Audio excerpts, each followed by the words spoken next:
Sensitivity is intelligence. With grace and skill, you have abundance. Welcome to the Psychic Hour.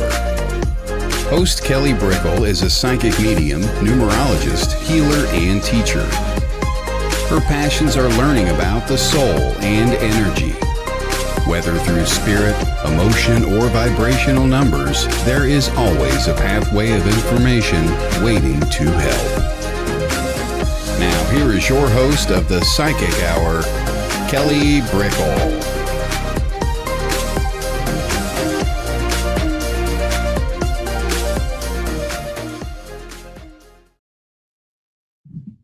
Hello, everybody. Hello, and welcome to the Psychic Hour. I'm Kelly Brickle. Hello. I'm Michael. I love how he just comes out of the gate. Hello, ladies. Like he's one of the bunch, but he's totally not. Michael's awesome. Oh my gosh. So hello, Chris. Hello, Tanya. Hello, Michael, of course. Hello, Jennifer. Hello, everyone coming on in. So today we're doing the Psychic Hour interview show, and we have the wonderful Courtney Dawson on today, and she is a professional psychic medium teacher. She has her own school and podcast, and we will be getting into that. And she is a wonderful resource of information. So on the Psychic Hour is a place where we can ask questions to fellow mediums about their experiences and to hear about their life stories. So please, if you do have a question, pop it down.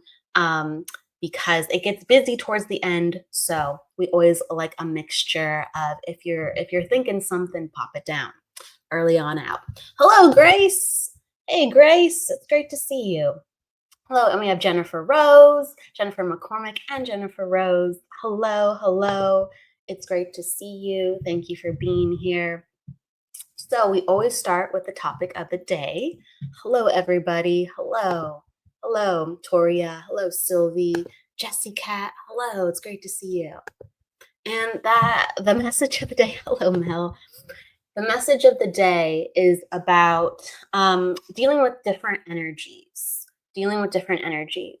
and actually being okay with imperfection. And it's funny because we're here on Earth, and it is the human experience. And that is anything but perfect. But we want to be sometimes very laser focused. We want things to be together. We want to achieve, at a peak. We want to have a status about how we go over things. And that's the pursuit of excellence. Why not? Why not do that while we're in the human experience? That's something where it's actually impressive to achieve. That sounds fantastic, right? But along the way, and I talk about this a lot, if you want something, you're going to experience the opposite. So if you want excellence and precision, you will experience the opposite. And that's the way it is, because you have to learn about one to get the other. And so we have to be really, really open with different energies. And different energies keep us learning. They do. Despite challenges and confusing times, we have to welcome the less than perfect circumstances because they take us places that the quiet and the calm and the planned stuff could never. And we can actually plan better for it. It's all full circle. So within the process of something uncomfortable, or let's say you get sick, or if you're nervous, or if you're overwhelmed, there's this understanding of how not to freeze, because we are in our healthiest state always moving. Our energy is moving, like our chi is moving, so we're healthy. Our emotions are flexible, our thoughts are flexible, our body's flexible. We're in a state of flow. And when difficulty happens, we freeze. We go, oh my God, I don't like this. This is not good. I feel the burden. I feel the heaviness. I feel the constriction. And to really learn how to flow during the most utterly confusing or difficult times, I think that's a whole next level of precision. So we have to welcome it. in the mastery of life, we have to experience all things, everybody. So there's been a lot of difficult energy lately, globally and personally for some people. A lot of spiritual awakenings as we continue to go forward and the energy becomes quicker and faster. A lot of people are becoming more energy sensitive. So just know that it's all part of the process. The heaviness is actually making you way more proficient with how to be light. The let's say even depression is helping you to be more clear. Okay, so on every spectrum, just hang on and see the other side of it and know that that's obtainable. Just keep going. Just keep going. With that said, everybody, I'm going to continue to say hello, and then we're going to bring in Courtney. Let's see here. Rachel, hello. And remember, we're doing questions today, but not readings. Hello, Kayweezy. Hello, Sharon. Hello, Christine and Karen and Bernadette and Jade. Hello, Jade. Hello, Sharon. Courtney. It's always great to see Courtney. Jamie. Hello, Charlene. And then as everybody keeps coming on in, I will say hello. Nancy, I got to give a shout out to. Hey, Nancy. Yeah. Yes, Facebook debacles. Yes, everybody. If you can't find us on Facebook currently, please go to YouTube or LinkedIn. And please check out Courtney Dawson's page. She is streaming on Facebook too as well if you want a preference, or Veronica Jenkins' page.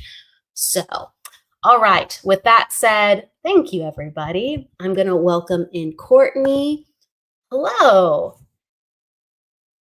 Hello, darling. How are you? Good to be. I'm doing good. It's good to see you. I want to give you a warm introduction. So for everyone who does know Courtney, or if this is the first time you are seeing her, Courtney Dawson is an internationally recognized evidential medium who has studied with world-renowned mediums including Eileen Davis, Tony Stockwell, and James Van Praagh, as well as training at the prestigious Arthur Findlay College in England. She is the founder of the Connected Spirit School and podcast, the school being a global online space for mediums who are ready to stop second guessing and start trusting their spiritual gifts.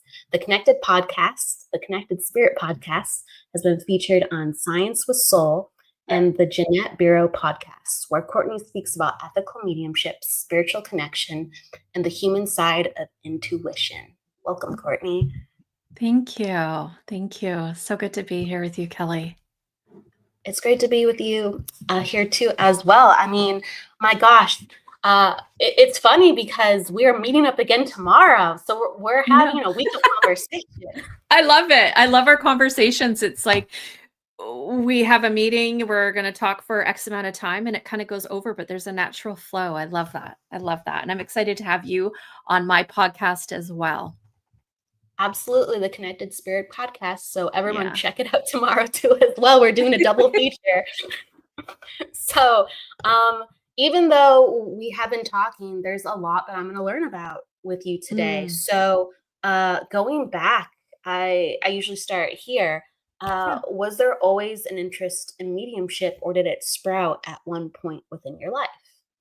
No, there was never an interest in mediumship until I was in my early 30s. I'd always been aware of the spirit world, right? And so for those of you that don't know my story, I grew up in a Christian home and went to church, went to Sunday school, went to a Christian private school, and there was angels, there was dark stuff. That was about the philosophy, like what they teach in the Bible, fire and brimstone. That essentially was what I was raised to believe. But yet, my earliest recollections, about 2 years old, I was communicating with spirits, seeing them. And my mom, bless her heart, she believed me, but she didn't know how to support me in having these experiences because being young, I didn't understand what was going on. So I'd be upset, scared, fearful. So she ended up talking to some people that were also members in the church. And they're like, well, Courtney's definitely seeing into the spiritual realms. We'll pray for her. But that's kind of as far as the support went. So it actually caused me a lot of anxiety. It caused me to feel like out of place, like I never fit in. And it made growing up extremely difficult because I was having these experiences. I mean, I'm almost 45. So when I grew up, there wasn't any internet. I didn't know the word medium, psychic, intuitive, healer, spirits, ghost, discarnate, incarnate. Like I didn't have that language. I didn't have resources available to support me. So it caused me a lot of anxiety. And, as a teenager, I did what teenagers do, party to kind of numb it out, right? And it was very, very difficult. And kind of fast forward, after my divorce, I went through a massive spiritual awakening where I couldn't deny that I had these abilities anymore. I couldn't deny that I had these experiences, and I really wanted to better understand them for myself. Like, what is going on with me? What are these experiences? And I've always been a truth seeker. I don't take things just at face value because somebody says so, or because somebody had an experience, or because I read something in a book. I need to know why, and I need to have my own experience. So, interestingly enough, throughout conversation, one of my dear friends, a family friend of hers, was a Reiki master, and I went for a session, my first session, and it just blew me wide open energetically. And then I kind of started to get excited because I was like, oh my gosh, I'm not losing the plot. I'm not crazy. And I know people say that kind of nonchalantly, but to be honest with you, when I was having my kids and growing up, like I was still growing up. I was 20 years old. I was, I had my daughter, and then I was 21 when I had my son. And I always had a fear if my husband at the time found out, you know, would he try to take the kids away? Because I'm saying that I'm seeing these dead people. They're not dead, they just don't have bodies. But at the time, that's what I thought, right? So I had legit fears. And when I went on this journey of self-discovery, I was like, oh my God, this is exactly what's going on. I'm not crazy. This is real. I need to get someone to help me. And then through a series of different events, I ended up finding myself at a local spiritualist church. And I went to a demonstration of mediumship, and that night changed my life forever because the spirit world came in hot like they do. And I was seeing them objectively through clairvoyance. And this one man kept following me the whole evening and was wanting me to give a message to his daughter and granddaughter. Now, I only knew they were his family because he told me. I didn't know him from nobody. Some spirit guy walking across the street came and talked to me. Lovely guy. I didn't know what a message was. I didn't know any of that. I had no clue. Again, I didn't have any exposure to it. And at the end of it, long story short, the demonstration was incredible. The psychic artist did portraits of the spirit communicators. All of them could be identified and placed except for one. And he said, Courtney, that is me on the photo. You need to talk to my daughter. And I said, no way. I'm not talking. I'm not saying nothing. Like, people are going to think I'm freaking crazy, right? And he was bargaining with me. And I said, look, and my girlfriend's like, what the hell's going on, Courtney? I'm like, there's this guy here talking to me. She's like, where? I'm like, he's there. You can't see him? She's like, no. I'm like, well, I can. And he's telling me I got to give a message to these two people. So I'm bargaining with him. And I said, fine, if they cross the street into this large parking lot where my car is parked, I'll go talk to them. They did. And I was like, I can't do this. And I said, if they're parked beside me, I will. Kid you not, God is my witness. The lady had the exact same car as me, make and model. And she went click, click with her remote. The lights went on. I'm like, oh my God, I have to do this. So I would never do this, by the way. Now I'm an ethical medium. I'm trained and disciplined. Okay. I don't run up to people in parking lots. We don't do that as ethical mediums. Spirit has to, do things very unconventionally for us to even do anything in the beginning. So that's fair. Absolutely. In the beginning, to dangle the carrot and get your attention. So I went up to them. I said, hi, my name's Courtney. I'm so sorry to trouble you, but did you come here tonight to get a message from your dad, your grandfather? And they're like, yes. And you didn't get the message tonight? And they're like, no. And I said, I'm so sorry to bother you, but he's been with me all night. They're like, what? And I described him because he was standing right beside them. And they said, yes, that's his description. That's him. I said, he's telling me that the last spirit portrait art in the church, that's actually for you guys. Because that's him. They went in and they're like, yep, that's my dad. That's my grandpa. And I said, he really has something to say. Would it be okay if I shared that with you? So I did ask for permission in my uneducated, undisciplined state. And I gave it to them, and that was exactly what they needed. And to see the healing and the transformation, Kelly, that took place in those two people, I was like, this is what I was born for. All of these really, really difficult experiences where I felt scared, anxious, fearful, alone, like there was something wrong with me. All those moments where I felt like I'm different and I don't belong, that just cleaned the slate. It wiped it clear for me. And I said, okay, now I know why I'm here. And again, I'm in my early 30s when this happened. So that's like a good chunk of my life, right? Yeah. Up to that point, to feel like I didn't belong and there was something wrong with me. And that is transformation, though. Yeah, it was so healing for them, but in that same moment, it was so healing for me.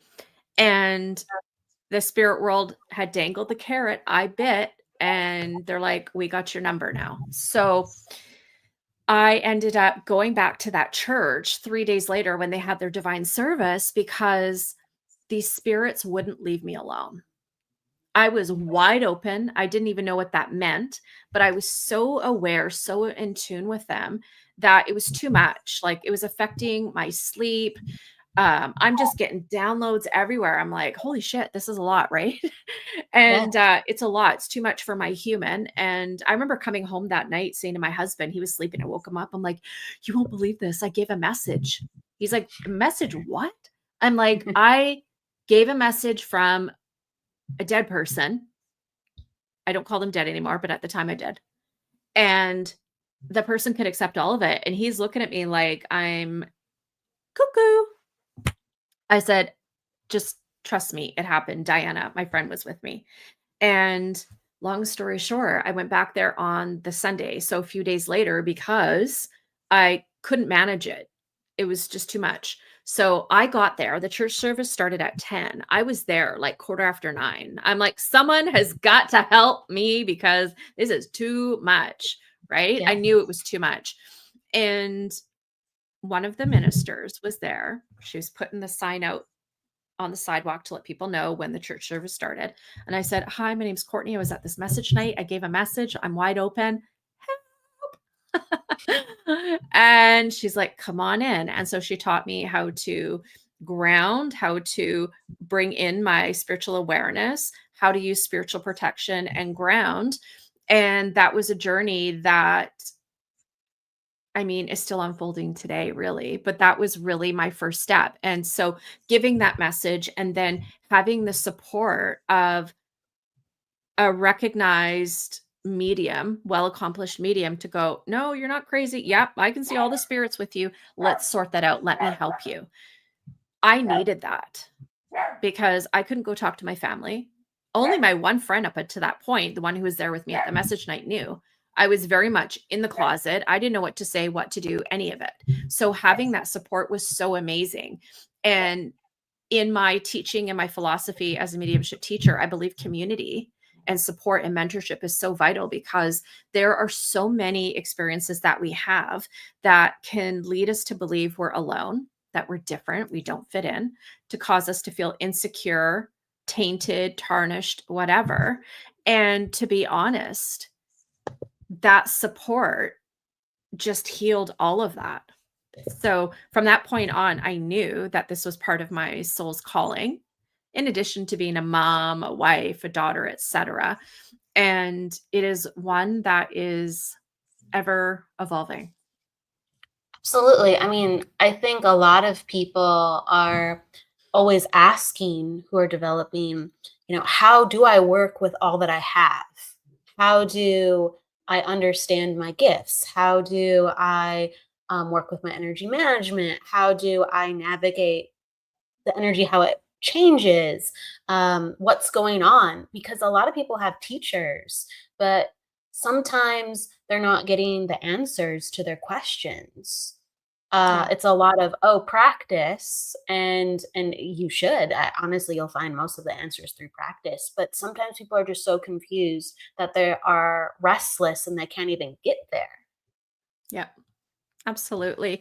And here's the thing too. So Bernadette was asking, the church helped is actually the spiritualist church. So the spiritualist church is a recognized religion where they really embody the science philosophy and the demonstration of mediumship, the proof of survival. So not your regular Christian, Orthodox, or Catholic churches or anything like that. They definitely do demonstrations of mediumship and promote. And Saving Grace, I never even heard of a spiritualist church until that experience. And when we have these experiences nowadays, the first thing we do is we hit Google. I get this from all of my students.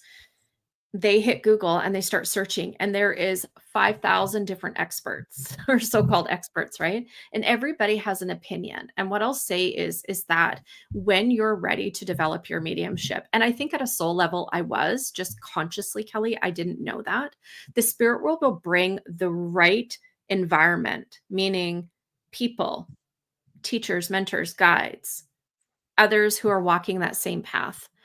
They may present you a class, a workshop, this show to come up on your feed so that you can get little bits of information that can be like seeds that are planted in your soul. And at the right time, through dedication and willingness and openness of mind and heart, those seeds can begin to bloom.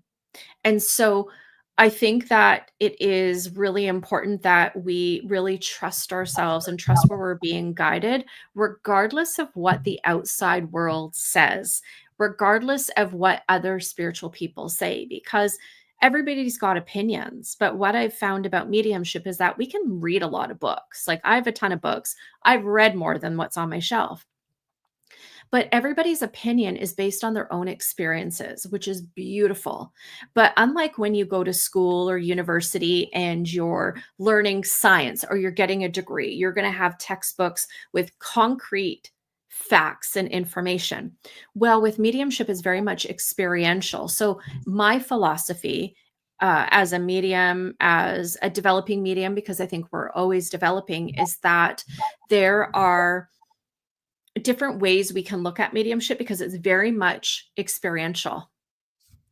Your knowledge comes through experiences. So if I teach and feel a certain way about mediumship, that does not mean that you have to abide or live your mediumship experiences based on how Courtney does hers, or vice versa, right?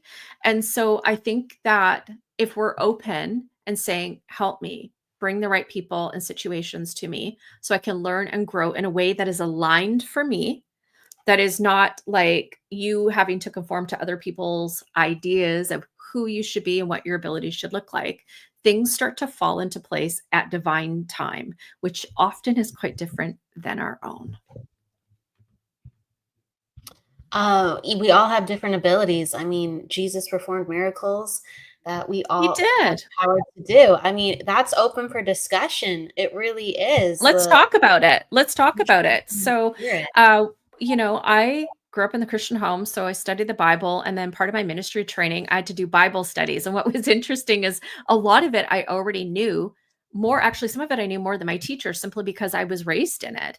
But you know what the Catholic and Christian and Orthodox religions call miracles are actually psychic science or physical phenomena or psychic phenomena. So for instance, when, Jesus is out on the water and there's no food, and I believe it was Peter was casting his net and couldn't catch any fish, nothing was coming through. And there was a multitude of people for him to feed, right?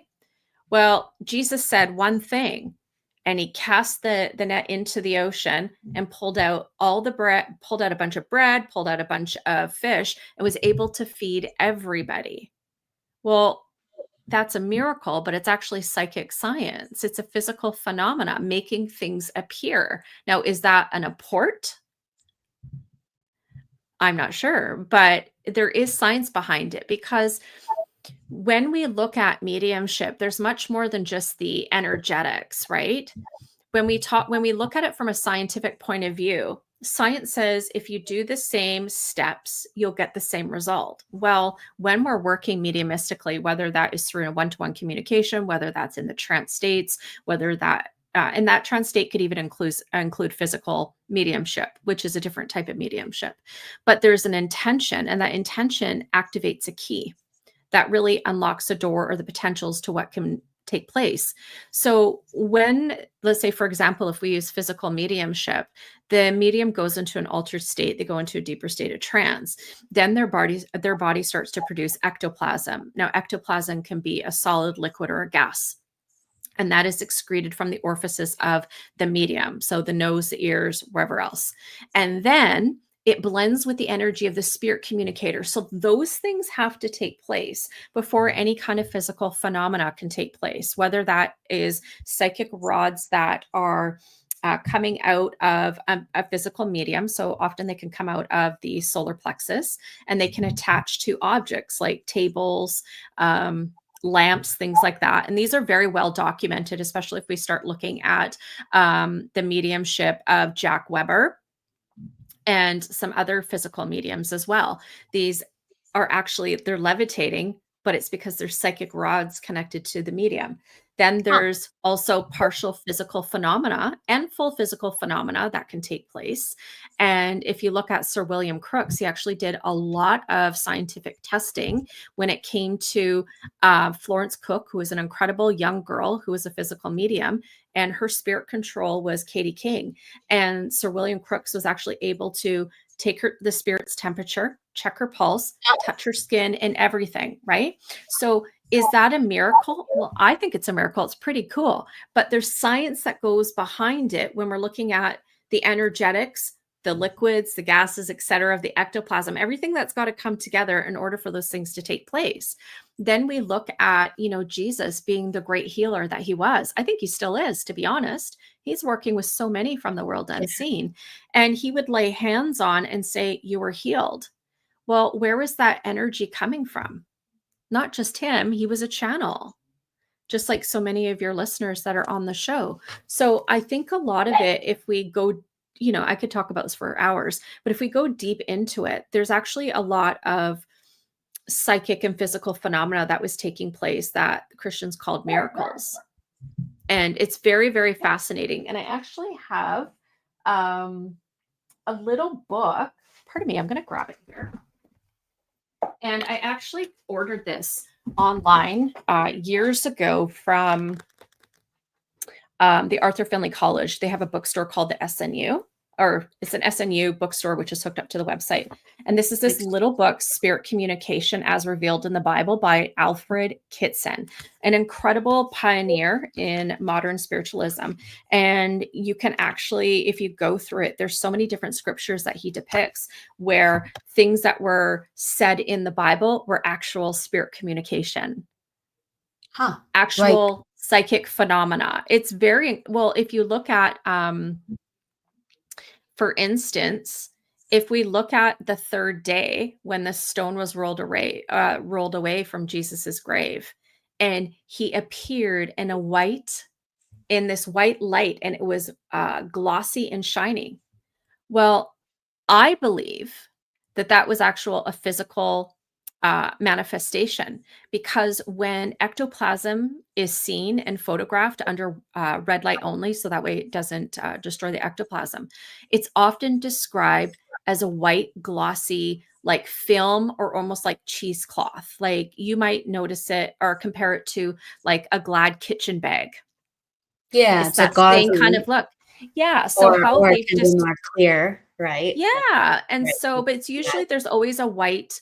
It's usually always white, and they'll see it misty, or they'll see it shiny like a kitchen bag. And how they describe it in the Bible, and Alfred Kitson talks about it too in this book, that's how we actually have witnessed and have scientific data on ectoplasm. So a lot of the things that we as mediums experience and talk about is noted in the Bible. The only difference is the language. Yeah, there's a lot of translations over the Mhm. years and getting to the essence of things.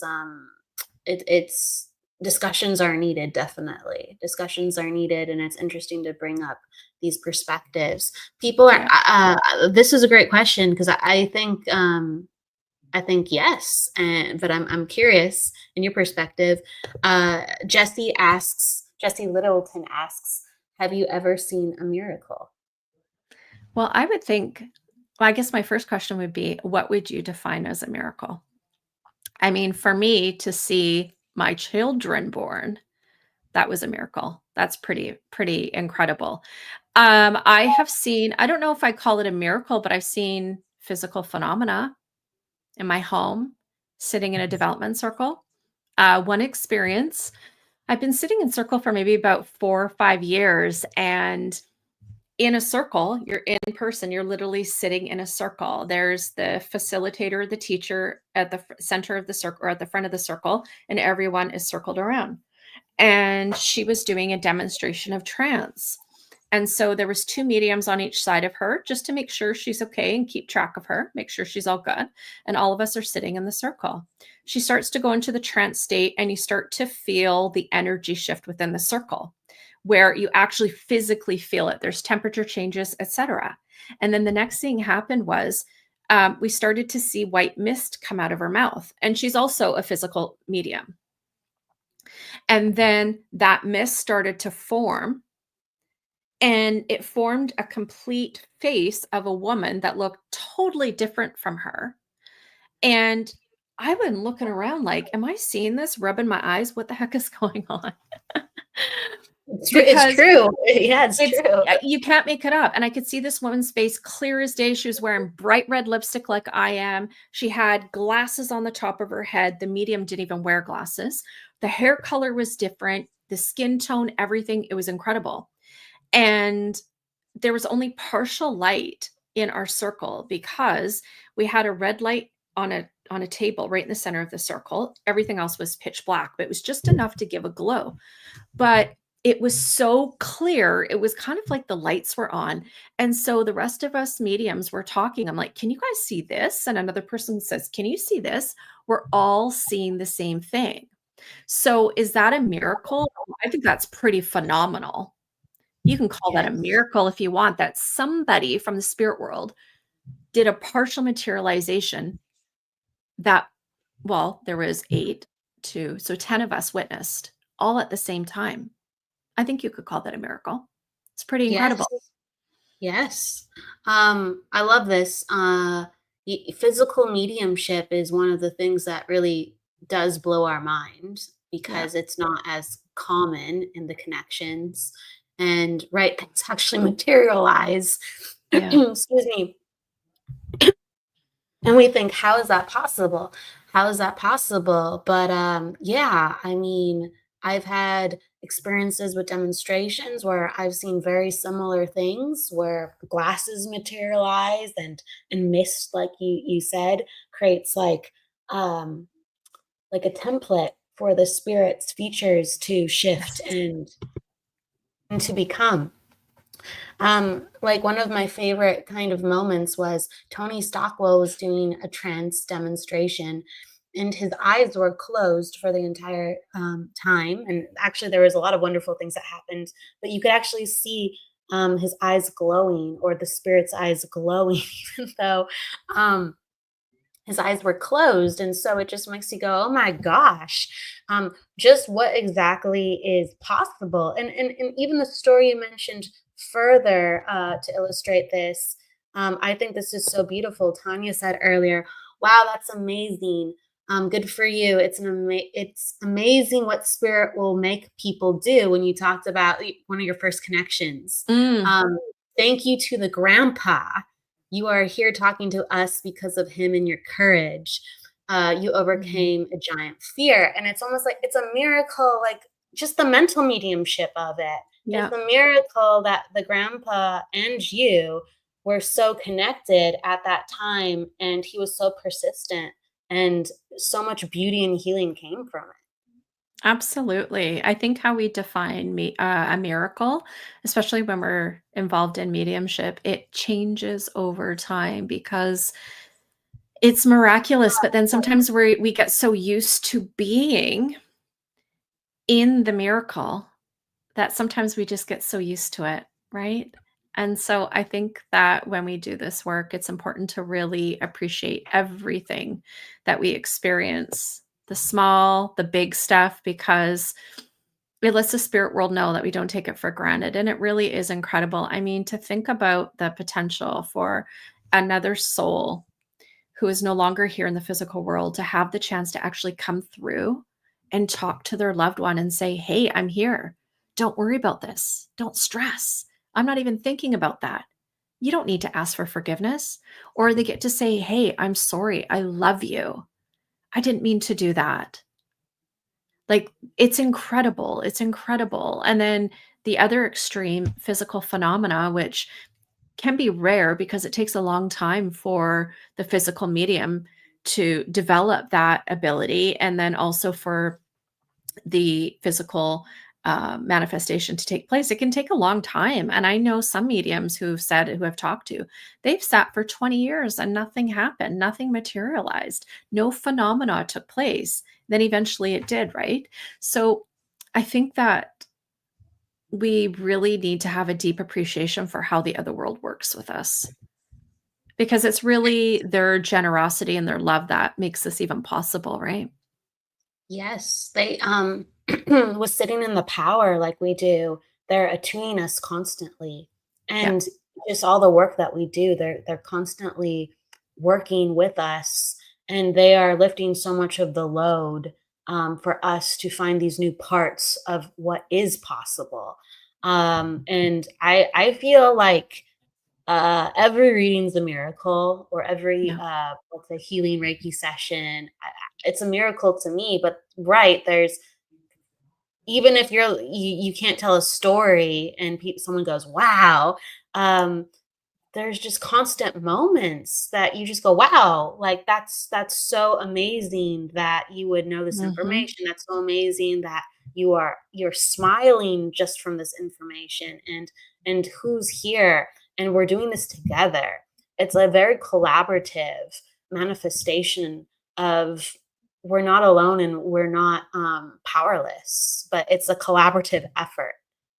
Absolutely. And that's key. That's what I always tell my mediumship students, is that the work that we do as mediums is a cooperation between the other world. And sometimes when we're actually, quite often, we can find ourselves getting caught up in the pressures of perfectionism and needing to perform and bringing through different types of evidence and bringing through different types of, exotic communicators and all this kind of stuff. When, if we understand how mediumship works and the purpose of it, we realize that it's a cooperation between the other world. We are, I don't want to undermine what we do as mediums, because I think what we do is valuable and it's needed, but it's not all about us.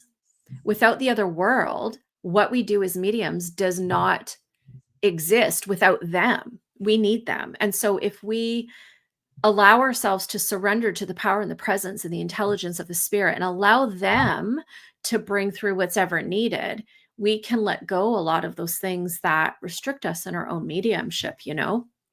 And then when we do that, we can really bask in the beauty and the miracle, if you will, of what mediumship is all about. I mean, people get buried and people think that's it, that's all there is to it. And yeah, those souls are with their family at that time when the physical has been interned, and they're making every kind of attempt to say, hey, I'm here. They're sending signs and symbols and synchronicities, and they're like, I am not dead.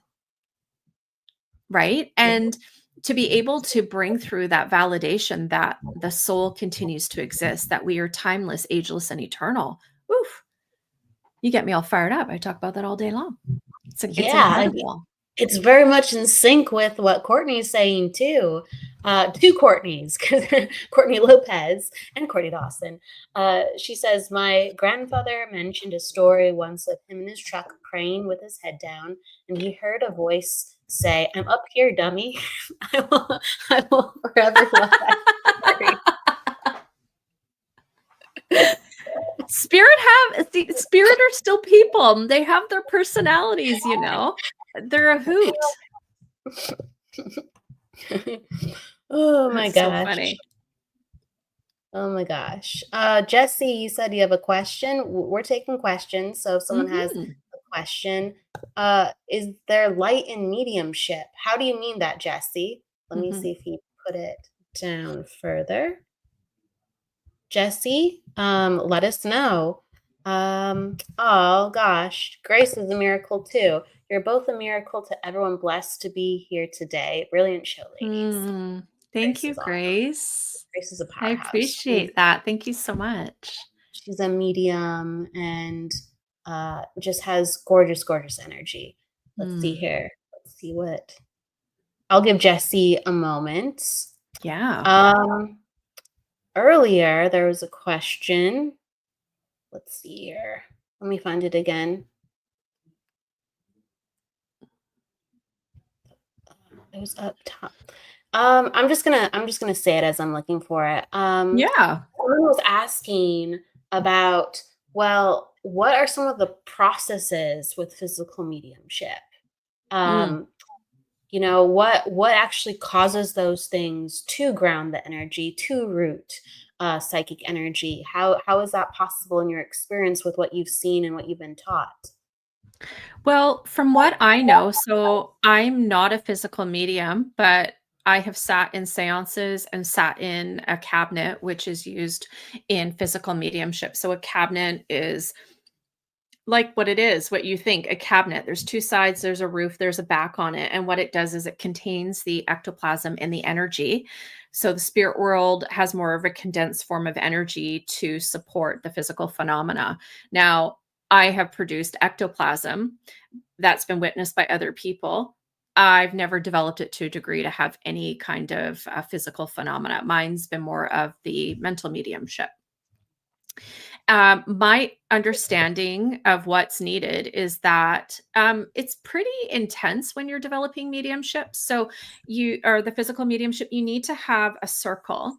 So, the same group of people that are going to sit and dedicate their time and energy to come together at the same time, same place, whether it's every week or every fortnight, and they get together, and that energy is going to pool together to support the physical medium in the development of their that particular form of mediumship. So there are several different physical mediums online. You can go check them out, and they will meet and they will sit, and the medium will go into a trance state and will develop, going deeper and deeper into the trance states, and allow their spirit control to come close and to blend and to work with the medium's physical and mediumistic faculties to help produce the ectoplasm. And that can take time. It might be just a little bit.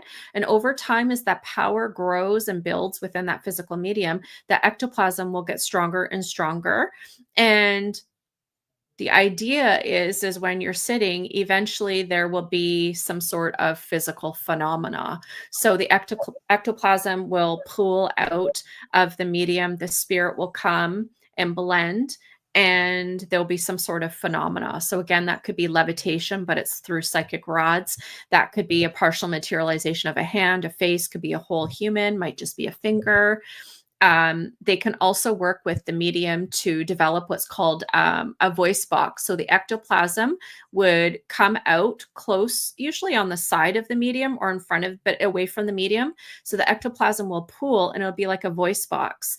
And the medium, or pardon me, the spirit communicator will put their voice into that ectoplasmic voice box and will be able to speak, and it'll be like a megaphone. And I haven't had the opportunity to hear it, but my former mentor and several mediums that I know have gone to Kingswells in Aberdeen, Scotland, when Scott Milligan was doing work there with Eileen Davies, and got to witness a lot of physical phenomena there, including the voice box. And you could literally hear the person clear as day, just like how you and I are. But to get to that place, it can take a long time, years and years, to develop that. So if people are interested in that, they need to find a mentor who's experienced in that, and to see if there is the potential for that to be developed. And also there has to be the willingness to stick it out even when there's nothing so-called phenomena taking place. It takes a Yes. long time. And most people, they want quick, instant results, and they won't sit around and do that. Have the patience for that. Absolutely. I mean, we see that with mental mediumship too. People are like, I want to take a 6-week course and then I want to be a professional medium and I want to start offering readings. And it's like, you're just kind of dipping your toes in it. After 6 weeks, how are you gonna do any of that work? I'm not sure, but No, yeah. I mean, there are, I feel like, no rules, but mhm. we can't expect that to happen in 6 weeks. If it happens, it happens. Oh my God. Yeah, But I absolutely. 100%, you can't be discouraged after 6 weeks when people are developing for 40 years. Absolutely not. Hello, Colin. So these are some interesting questions from Justin and Jesse. What greens mix? I'm not sure if he was commenting on the colors, like colors in mediumship when connecting to spirit. But Jesse was talking about in the afterlife, how does one experience time and vision? So if we're talking about discarnate people in the spirit world and how do they experience time, my understanding from what I've read, but also what the spirit has told me, is that there is no time. They are timeless, they are ageless. Time is something of a physical nature. Our world needs that.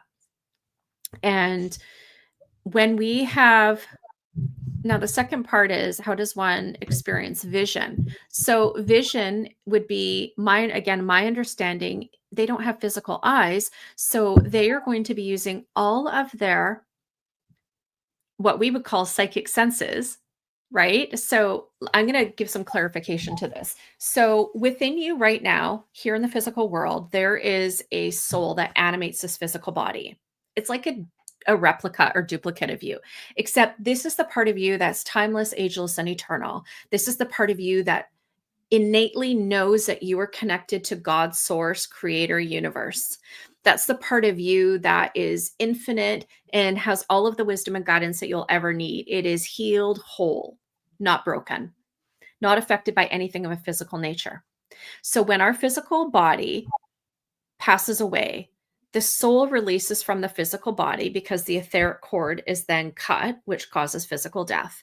And that part of ourself goes to the spirit world, which I believe is in another vibration, a parallel existence. And through that, the soul is able to feel into all of the energy. So the energy of the physical world, the spirit world, and just like how you, if you're developing mediumship, are able to see things, not with your physical eyes, but your spirit eyes, the same is true when you are in the spirit world. Because when we're here in the physical world and we're using our mediumship abilities, even if we see something that looks like we're seeing it with our physical eyes, let's say a spirit person, it's actually your objective your objective clairvoyance that's activated there. So your physical eyes aren't actually seeing it, but you're perceiving it through a different lens. But it's actually your spirit that is seeing it. It's not your human. It's getting filtered through your spirit so your human can perceive it. Well, if you get rid of the human part on physical death, it is still your soul that is perceiving that energy. So that is how vision, if you will, is in the spirit world, but it's not through our eyes, it's through a spiritual lens. Yeah, things work very differently. And within this work, we definitely can start to experience spirit rather than just the human body's experiences. It's fantastic. Absolutely. Jennifer is commenting, I started my journey 18 years ago. I joined a spiritualist church after losing my nan back in 2007. I lost my faith in 2006 as my 2 younger children were diagnosed with multiple disabilities and learning difficulties. I now know why I was dealt this hand and why I was chosen to love, care, and protect my boys. They're 19, 23, now eldest 26. They have been my greatest teachers. Wow. That's definitely not easy, especially when you've gone through so much. But it's really a testament to the power of your spirit and the resilience that you have within you. That's your soul self that is supporting your human as you navigate those very real and physical lived experiences. So just blessings to you, hon. And I believe our children pick us to be their parents. I really, really do. I've actually come up to that conclusion up to this point in my life simply because of the communications that I've had, not only with my daughter who's in the spirit, but also other communicators that have come through. And I believe that that's part of our soul blueprint, or a divine agreement, if you will, before we come here to the physical world, that we decide who our parents are going to be. But that is something that is agreed to before the parents or the kids incarnate into the physical world. So that would definitely be something that you guys agreed to. Now, your human may not remember that, but on a soul level, there would be.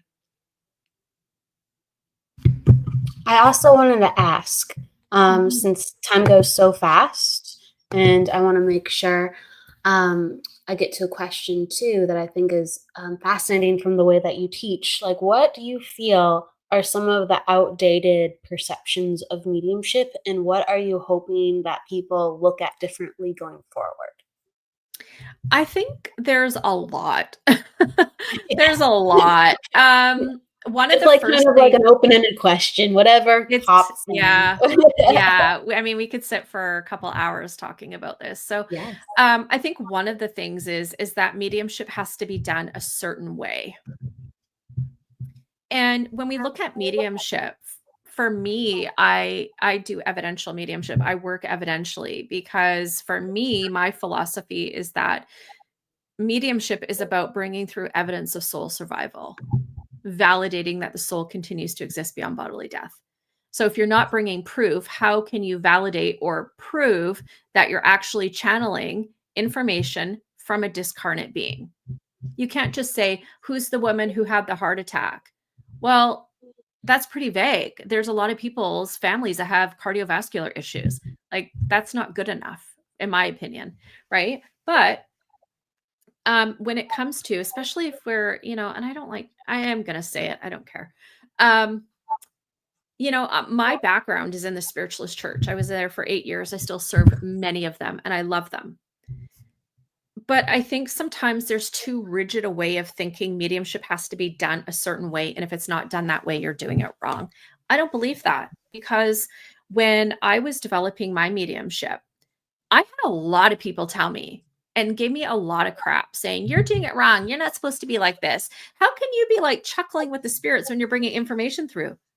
Dude, they're people. They have sense of humors. If you are so dry and boring, how the hell are you going to excite people about the afterlife? If you do not get excited about bringing through the soul of somebody who's apparently dead and validating that they still continue to exist, if that doesn't get you excited, honey, you're doing mediumship wrong. And I mean, from the platform and a lot of spiritual, not just going to say spiritualist, but some of the mediums, they don't look like they're having fun. It looks painful to me. And I go, oh my God. So number one, yes, you can have fun when you're doing mediumship. Okay. You can absolutely have fun in mediumship, and you should. Okay. Yes, we need to be respectful. Yes, we need to be bringing through the information ethically. And it is about healing. It's about healing for the recipient. It's about healing for the spirit communicator. And it's also about healing for those that are witnessing the communication. I get that. I believe that. I'm a big advocate for that. I talk about ethical mediumship every day in my life, right? But how people get to that place of bringing through the healing and bringing through the evidence, I really believe is dependent on them and their spirit team. And I was just teaching my circle this morning, and I said to the students, you have a lot of performance pressure because you think you need to bring through the objective information in a certain way and the emotional evidence in a certain way. I said, could you imagine if you just said, oh, spirit, you guys already know what's needed for your loved one. I'm going to trust you. I'm going to surrender. I'm going to let you take the lead. How much that would take a load off Also, think about it. That spirit communicator knows what exactly is needed for the recipient. So maybe the message needs to come first and then the evidence comes afterwards. For me, I'm not going to lose sleep over that. If at the end of the day, the message comes through, we validate who's saying the message, who cares? And that's probably my big thing is basically, as mediums, I hear a lot of people say, well, spirit's intelligent and spirit knows what they want to say. But yet the medium, is being a nosy medium, is in there controlling the whole communication and deciding what's good evidence, what's not good evidence, and how the spirit world should be bringing it through. Woo, honey, you need to check your ego at the front door. You are the channel. You're not the communicator. And I get fired up about it because these poor spirit people are like, would you just surrender? Would you just chill out? And would you let me talk to my loved one instead of trying to tell me how I should bring the information through? That's like you and I having a conversation, Kelly. You're trying to talk to me. And yet you've got somebody there who's saying, no, Kelly, don't ask the question that way. No, Kelly, you can't use that kind of tone. No, Kelly, you can't say that to Courtney. No, Kelly, no. What? It's obscene to me. It's just, they are still people. They just don't have bodies. We have to normalize mediumship. It is sacred and it is beautiful, but they are still people. Treat them with more respect, please. Yeah, and teachers, please, teachers, spirit, and the mediums, the connectors, the channels. It all needs to be handled with respect because everyone's just figuring it out, So I've had teachers, go like, not this, not that, not this, and I'm like, okay, all right, hold on, hold on. And I think it's important that to me, I'm trying. Yes. But you're talking to me, right? Right. And here's the thing. Like, I teach a lot of students. I have a lot of students in the Connected Spirit School, and all of them work differently. There's not one who's the same. And what is different about the space that we hold for the mediums that come into our school is that you don't have to do mediumship a certain way. I'm going to teach you the foundation and the basics, but how you and the spirit world bring that together in an ethical way, that's up to you guys. Because you guys are a team, because dear God, I mean, I love watching other mediums work. I appreciate it. I value it. And I learn a lot from watching other mediums work. But sometimes it is so boring. And sometimes that the medium is interpreting the information as opposed to sharing, or the medium is putting their own twist on the information to make it sound more glamorous or more amazing, when sometimes it's the simplistic pieces of the message, or the simple, mundane pieces of evidence that actually has the greatest impact on the recipient. Right? Yes. We have to honor that everybody works differently. Like, for instance, some of my students, they don't see spirit, but they see color. And when they tune into that color, they can get all of the information about a spirit communicator and bring through message through color. But yet, if we go back to some of the older, outdated teachings where CERT, characteristics, evidence, reason for coming tight together, that's a basic elementary foundation, which is good. But we have to move beyond that, right? I mean, I was trained with that, which was fine. But for me, it actually kept me in my head because I was like, oh, I got to bring through all of this. Hold on, spirit. No, you can't give me any evidence yet. I got to get your characteristics first. I was too much in my head. Where let the medium, let the spirit develop their own unique relationship. This is where magic comes to life in the work that we do as ethical mediums, right? Every medium should be different. And sadly, we see some mediumship teachers, you can tell who their students are because they sound exactly like their tutors, even down to the phraseology they use as descriptors. I go, isn't that sad? Somebody made them feel like their way of doing mediumship was wrong. Somebody made them feel like they have to fit into this box. And if they don't, they're not good enough. And that's just not the case. It's not the No, case. yeah, I agree. I agree.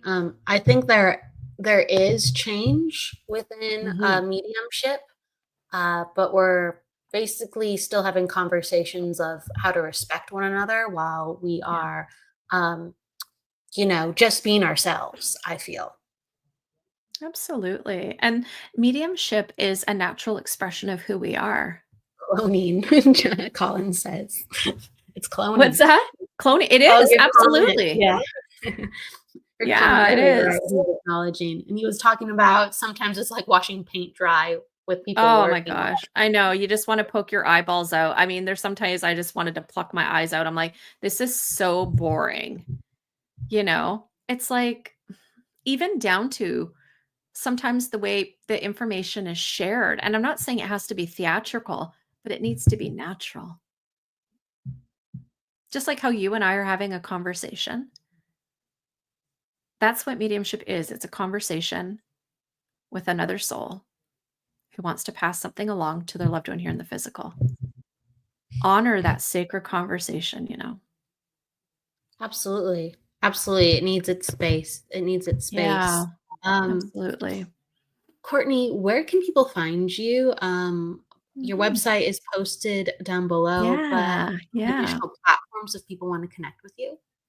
Yeah, so if you want to learn more about me, my website is mediumcourtneydawson.com. All of my socials, TikTok, Instagram, and Facebook are Medium Courtney Dawson.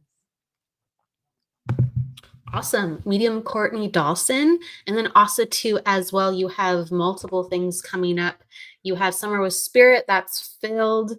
Also you have the Medium Mastery Circle, and that is on Yes. your website, but that's on waitlist too. So you are knocking it out of the park. But for Yes, people we're who are very busy. interested, Yeah, so my mediumship mastery circles are just the place to go where you feel like you need a place to be nurtured, to allow your natural soul abilities, your natural soul gifts to be nurtured and held and respected and supported while you unfold your mediumistic powers of awareness.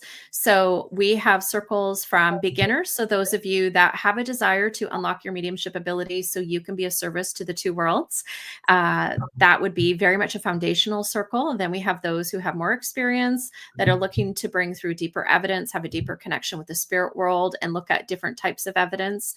That would be the intermediate. And then we have our advanced circle, which is for those that are transitioning from practicing to professional medium, those that are wanting to work the platform, start doing private one-to-one readings professionally.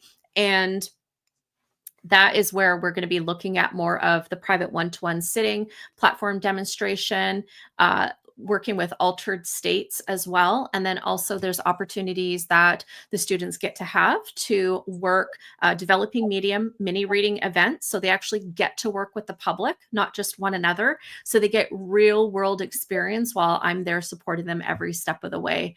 So we do things a little different around here.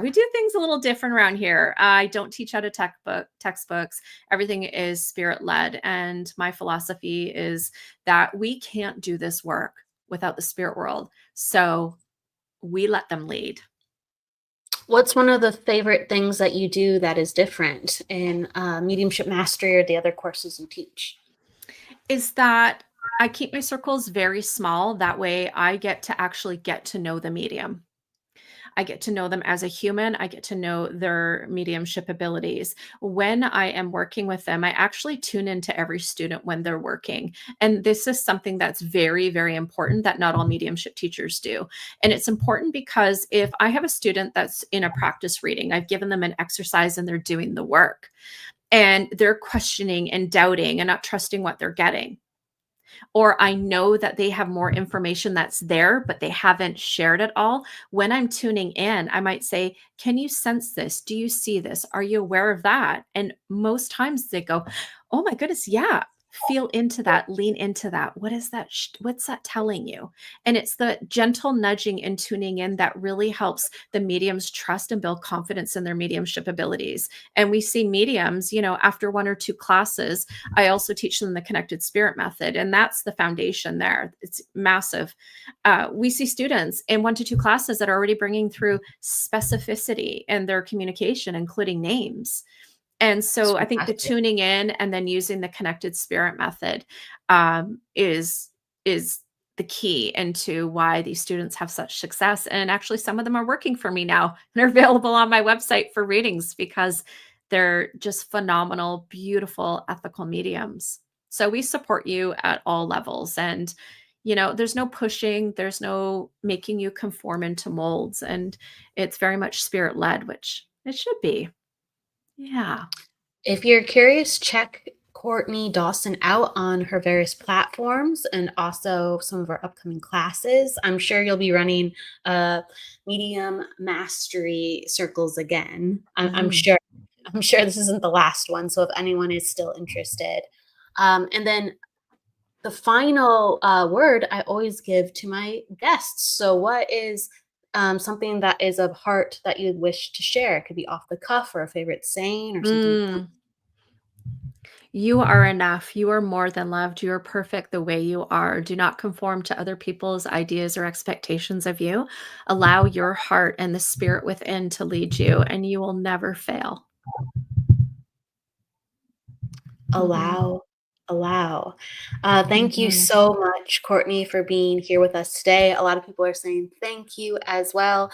Jennifer sending her love, Colin, Gabby, and hearts from everyone else too, Justin, and Veronica saying, I have not heard of the connected spirit method before, so she's intrigued as well. Yeah, that's actually one of my methods that I've trademarked.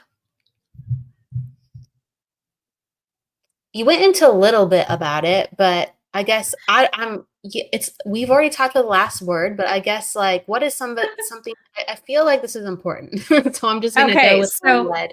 What is something, I guess, that you wish, one thing that you wish people to know about the connected spirit method? That in order to be able to connect to the spirit world, you have to have a very deep awareness and connection to your own soul.